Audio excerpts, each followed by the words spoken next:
So I'm going to teach you a sequence for abdominal stabilization called bracing. And basically what we're trying to do is contract the deepest layer of the abdominals to try to create some stability through the trunk and spine.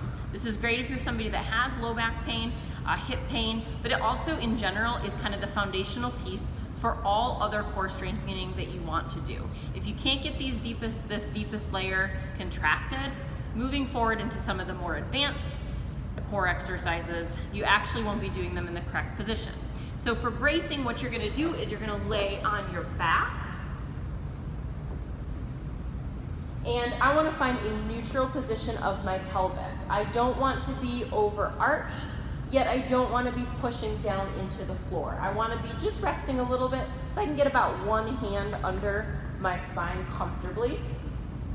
Then from there, what I'm going to do first is I'm going to engage my pelvic floor. That's the lowest layer of the abdominals and kind of the base of everything. So basically I'm just going to do a Kegel exercise. And if you don't know what a Kegel exercise is, it's almost like imagining you have to go to the bathroom really bad, but you're trying to hold your pee.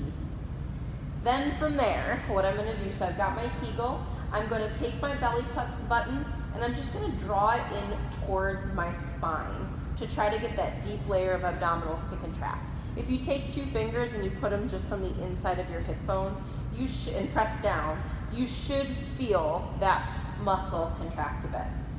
The last piece of this that I'm going to tie in is what's going on with the rib cage.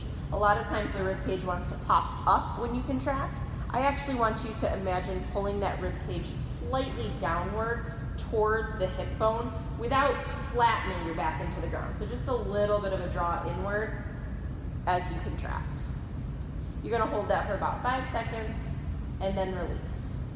And really, first things first, you just want to practice doing that contraction over and over so that you get used to what it actually feels like to contract your core.